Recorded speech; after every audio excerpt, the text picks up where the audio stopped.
Good evening. Welcome to PoliticIt podcast.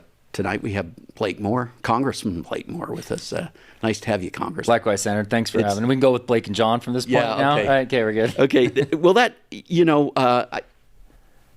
know a lot of people know who you are and everything and what you've been doing. I'm kind of curious myself. This relationship with Speaker Johnson, I personally think he's been doing a good job. What's it like being in kind of the inner circle in the meetings that you have? It's been great experience. It's where I want to be, right? To be able to be in some of the decision making that's going on. It hasn't been easy for him, and he's had to navigate very, very tumultuous waters, right? And any speaker in the Republican conference has got basically an impossible job. And what I mean by that is, look at our history. From Boehner to Paul Ryan to now Speaker McCarthy to now the potential, like with Speaker Johnson, we do something fundamentally different than Democrats. Now, Democrats disagree with their speaker. They don't always agree with Speaker Pelosi. I've seen backroom battles that they were having. Sometimes it spills onto the floor, but not as often as it does with us. Right. We're in a position where, okay, well, if you don't do everything I require of you, we're going to force you out.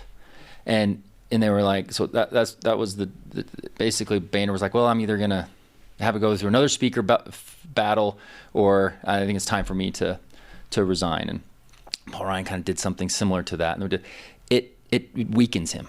It weakens our speaker, and that's the part that I'm really seeing the inner workings of.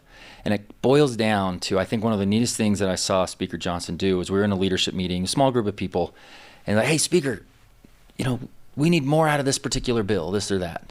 The second most powerful person in this town, in our government, like, why can't we get more? And he looked back at the gentleman and said, I am the second most powerful person when I have 218 of you behind me. Yeah. And that's the thing, that we can either be united and get something solid for 218. It may not be perfect. Every A++ conservative that we want, we can put an A++ conservative bill over. We're going to do that constantly. And we send it over to the Senate and nothing happens, especially when Schumer is controlling the Senate and you have a Biden in the White House. It'll be different, when the administration changes. And, we're very likely to win back the Senate majority. And President Trump is polling strongly right now, particularly in 5 of the 6 states that he lost close elections. And so that'll be an easier environment then. Right. But right now it's a very difficult environment. And Speaker Johnson came in halfway through. And, I've seen him just navigate some very difficult things and come out with as many conservative wins as possible. And that doesn't get celebrated enough. And he's done a really good job. So I agree with you that it's not easy, but it's nice to see him work hard. So it seemed like Pelosi, I don't know if it's just the way the Democrats think about things, but she really did yield that power, right? Yeah. But I answered this question. Yeah, she had very few dissenters on things. During the first speaker battle to get, when Speaker McCarthy was becoming speaker, the start of this Congress, I remember I took an interview and I said, look, Republicans, for better or worse, we're a little bit more individualistic, and we don't necessarily just fall in line. And my Democrat colleagues do. Now, Congress, the House of Representatives, in a lot of ways, it ends up being a team sport. And if you don't stick together, you only cede that power to the other team. I'll use that term. And that's what you see the Democrats do a really good job. And Speaker Pelosi, she's an incredibly strong fundraiser, and she rules with an iron fist. And ultimately, people may dissent and have disagreements, and they do that in the back room. But they ultimately they stick together. You see it a lot of times with Leader Jeffries as well. And on the Republican side, I still appreciate it though. I still want us to constantly be focused on, actually, ironically, what McCarthy used to always tell us: vote your district, vote your conscience. Just don't surprise me. You're like, we need to run and we need to operate. We need to know where people are, but your district and your conscience are your first 2 priorities. That's the frustrating thing, though, right? I see similar issues in our Utah State Senate, where the big thing is if you say you're going to do something, you ought to do that rather than surprising people. And it is ultimately a team sport. When you need to operate as a majority, You have to come together, and you may not get every single thing that you want. Our districts are like crazy different. We've got Biden plus 16 districts in New York that they voted for Biden plus 16, but didn't vote for the Congressional Democrat. They voted for a Republican. They wanted us in charge of things, and they were seeing a movement leading up to 2020, the defund the police movement, all that kind of stuff. They wanted that, So squashed. you've got to get those people on But those board. folks represent a different district than like an R plus 30 Tennessee district. Right. And so we got to come together. And you see that like in the appropriations process where, for the most part last time we got most of the bills across the finish line, and it wasn't where everybody wanted to be. And we knew that they'd go to the Senate and come back differently, but you got to get them out the door. And that's the key to doing that.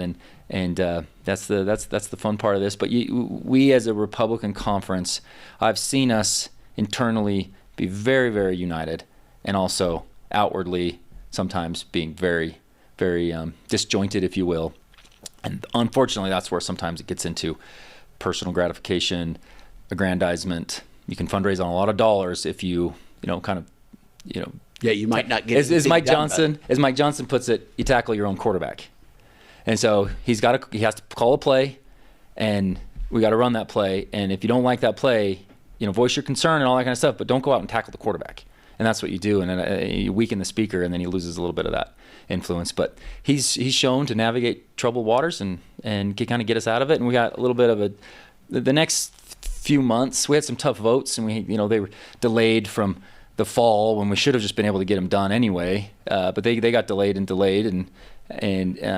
looking forward for the next few months leading up through the election cycle, we've got a strong team that we're kind of sticking together, and we'll get through this appropriations process and go from there.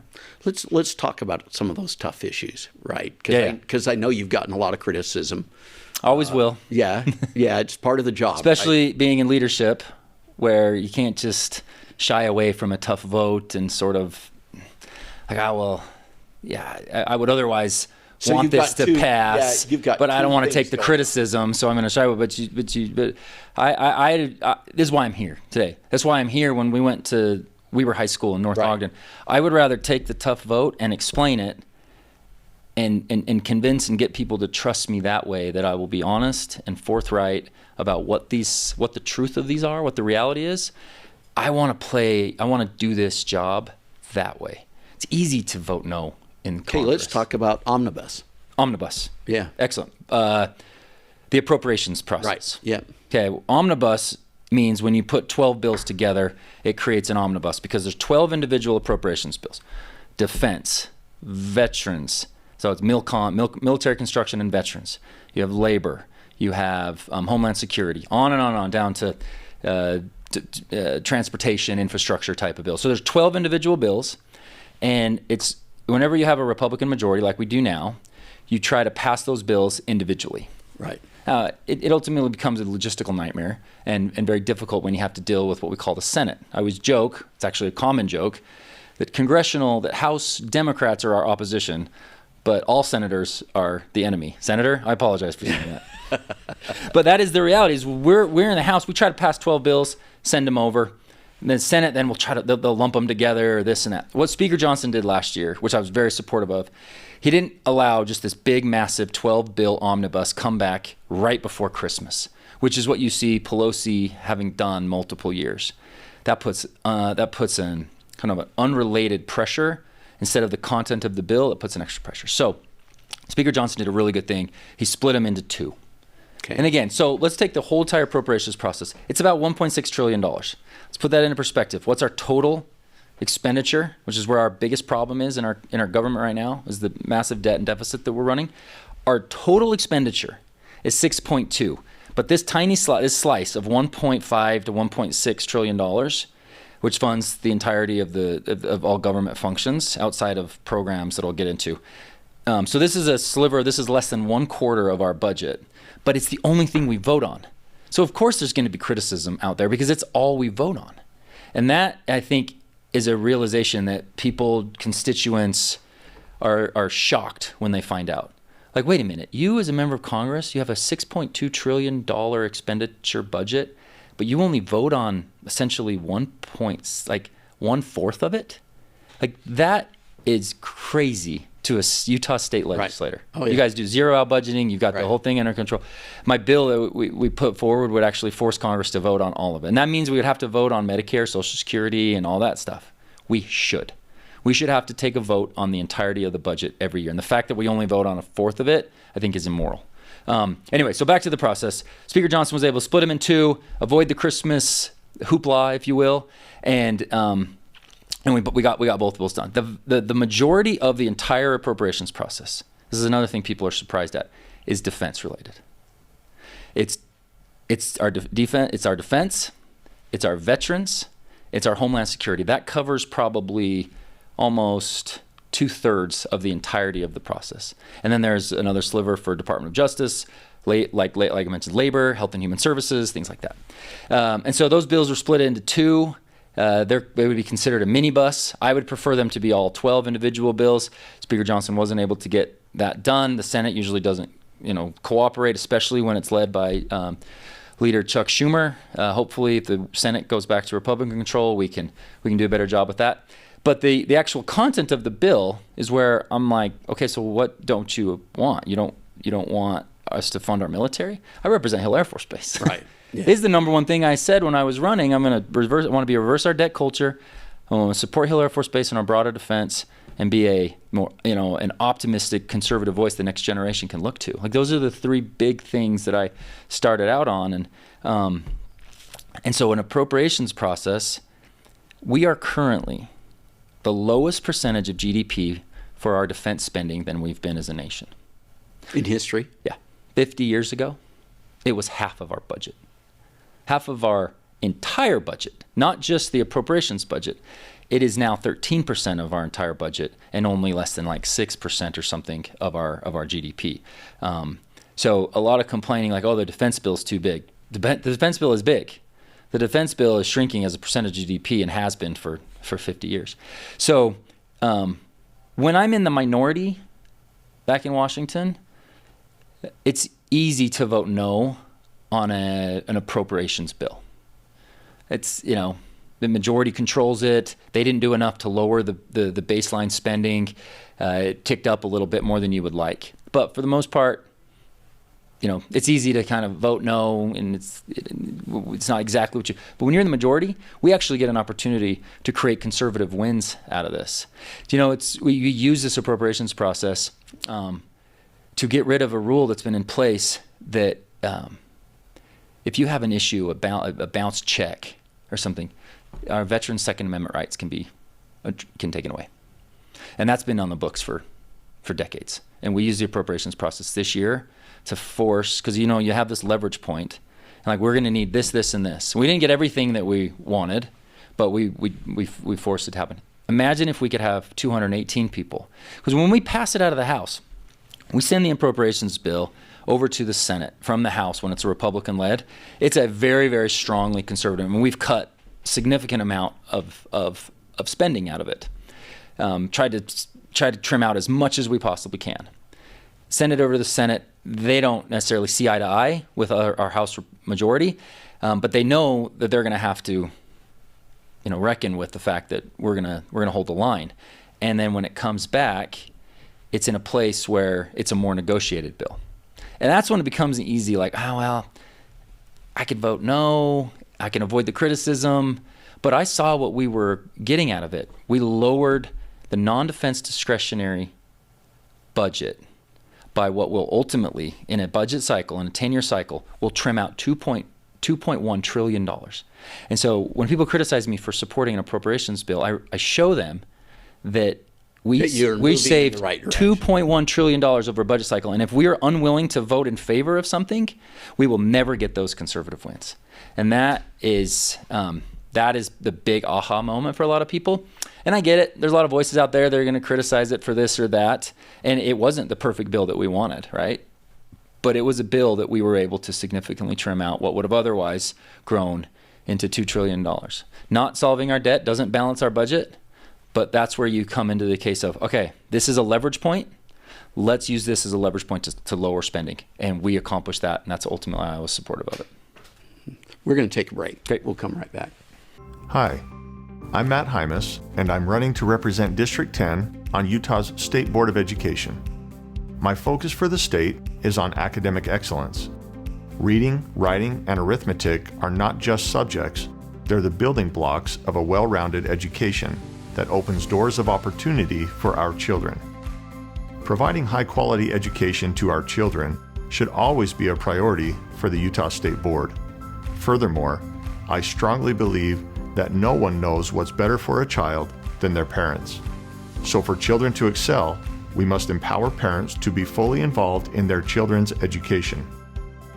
With your help, we can create an educational system that strengthens the minds of our children and gives them confidence in their ability to succeed. I'm Matt Hymas, and I ask for your vote to represent District 10 on Utah's State Board of Education.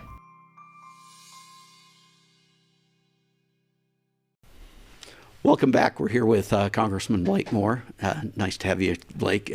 Right before the break, we were talking about kind of this omnibus and the spending, appropriations process, but that only identifies a small amount of the budget. What about the rest of it? Yeah, like I said, it's less than 25% of our entire budget. The rest of the budget is where our major debt drivers come from. So that appropriations process over 50 years has grown at a rate of 2.5% to 4.5%, generally tracks with inflation because we vote on it every year. And when you vote on it, you actually, you welcome oversight over something. But when you enact a program and then it just exists and you never really have to do anything to appropriate that money ever again, that's when we see massive growth. Because what the plan was for Medicare in 1965 is very different now. In 2008, our debt started to grow wildly. Why? Because we had so many baby boomers starting to retire. And they were getting their benefit for what they paid into. But we're overloaded in our system right now in a demographic shift. We're not getting enough workers into the system, and we're having more folks on the other end of it. So the major are collecting now, right? The major budget items that exist that make up that 75% of our budget is Social Security is our number one budget item. And then starting next year, it'll be a whole nother conversation, but starting next year is interest on the debt. Then you have obviously Medicare, you have Medicaid, other welfare programs, veterans programs, things that we don't appropriate on an annual basis, but they are big spending items that exist. I wanted to be on Ways and Means Committee, the first Utah Republican ever to be on Ways and Means Committee. This is the only place that you can deal with the majority of our mandatory spending budget, as well as this is the only place you can generate a revenue-related bill. So how does that work? So Ways and Means, I've loved it, right? Yeah. And so are you saying then in order to deal with these other debt issues, there has to be legislation that comes forward to reform a prior thing, or what do you the Comprehensive Congressional Budget Act that I created and led along with Americans for Prosperity, and it's in a bipartisan bill too, would force Congress to vote on the entirety of the budget, and when you do that, you create better accountability. The Social Security and Medicare in 1935 and 1965, we decided in the 20th century that we have major problems with our elderly population, and we need to make sure there is some income and health security for them. So we created FICA and we created all those inputs to make this happen. The problem is we don't reform them enough. We don't look at Social Security and say, what is available right now in the financial markets to run these programs better? Well, we did a little bit. Secure 2.0, Ways and Means Committee did this a couple years ago, where they allowed for someone that has student debt, you can pay down your student debt while your company can then contribute to your 401k on your behalf.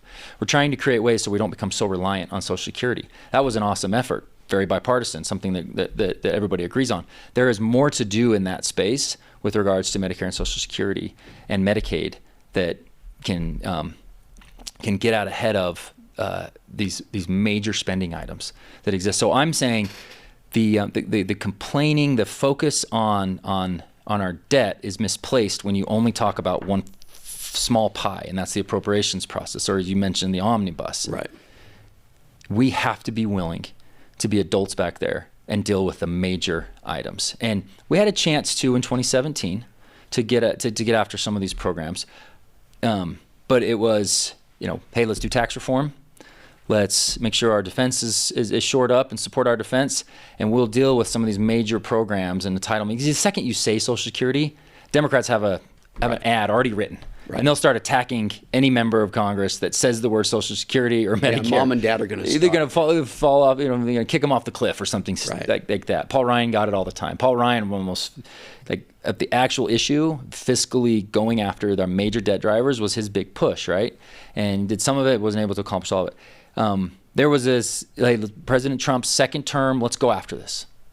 Okay, there is an opportunity in the next few years to try to bend that curve a little bit. Get these programs so you can actually make them function better and they're not set for insolvency. Because right now, if we do nothing and we just let Social Security exist, in 2023, the trust fund will dissolve and an statutory immediate 24% cut will come across to every single senior that's taking Social Security. And that's already built in. That's already built in.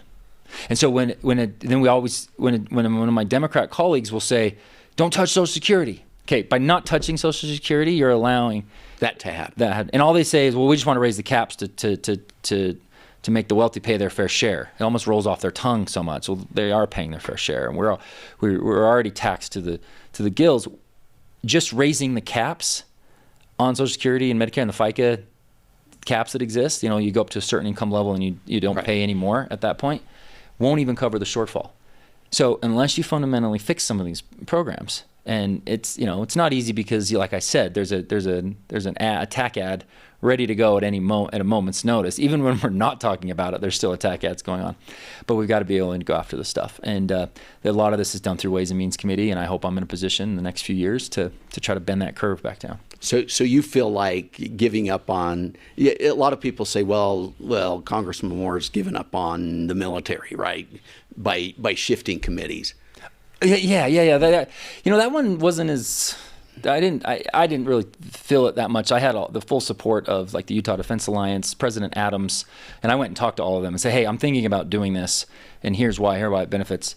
When people understand that our biggest threat to our defense is our growing mandatory spending items, because it's squeezing out what we can do on the appropriations process, they're like, okay, that makes sense. And military housing is something that you can deal with through Ways and Means because it's a tax credit. And so we're working on elements like that too. So I hope people recognize my support for Hill Air Force Base. It's something that I'll always be a part of what I'm doing, and we're heavily focused. We just got through another NDAA markup last week, and Hill Air Force Base is in a good spot. It's a really great base. And being in leadership, you have the ability to weigh in on that. You get it. Yeah, it is. It's absolutely the case. Because my job in leadership is to make sure we're a cohesive group of people, go out and support other members as well. And I can't just be focused on just my race.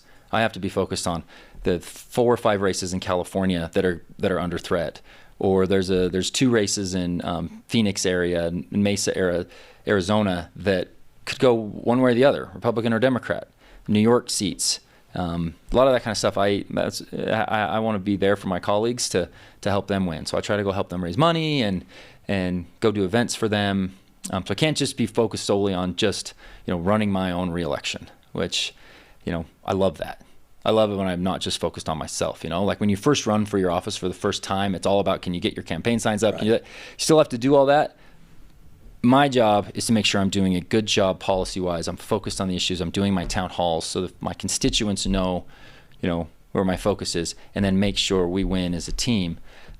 Because if you look at President Biden's first 2 years, there was President Biden in the White House, House and Senate.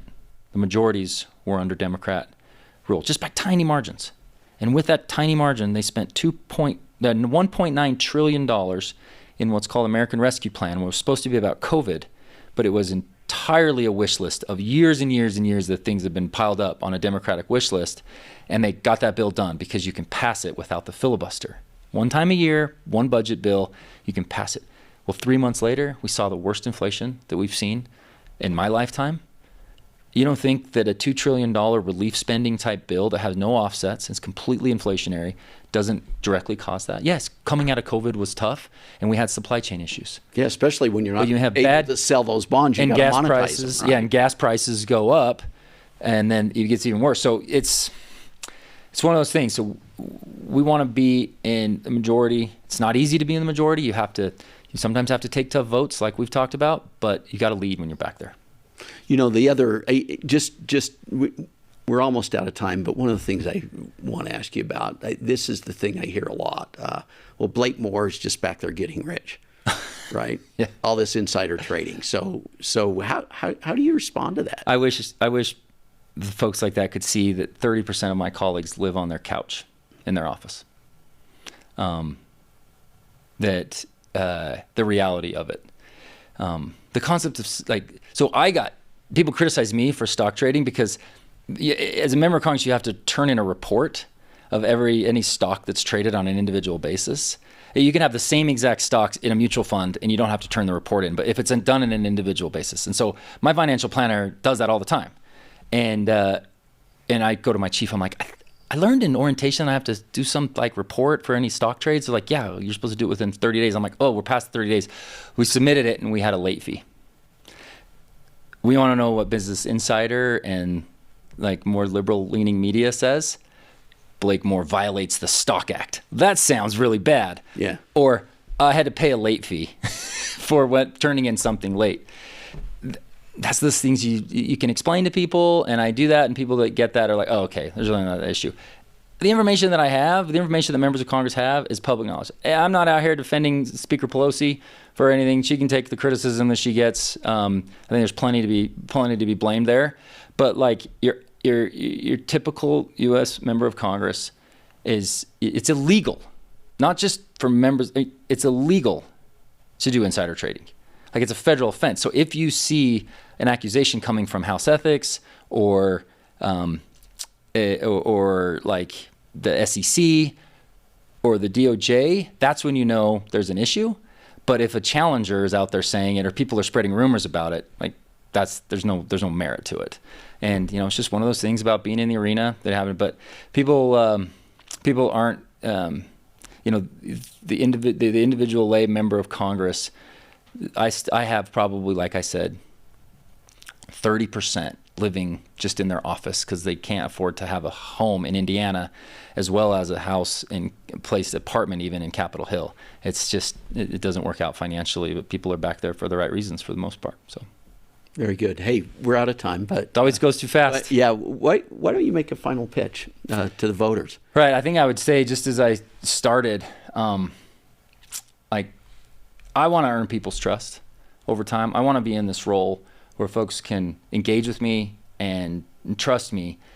And that's why I take the approach of, even if it's a tough vote that I feel requires some explanation, I want to come and do that. I want to use my town halls, and we've had numerous times like that. An example that I had recently when somebody showed up to one and said, I came here to be so mad at you, and I'm leaving right now, and after hearing you explain it and talk through it, and I can sense your sincerity, I might be your biggest fan.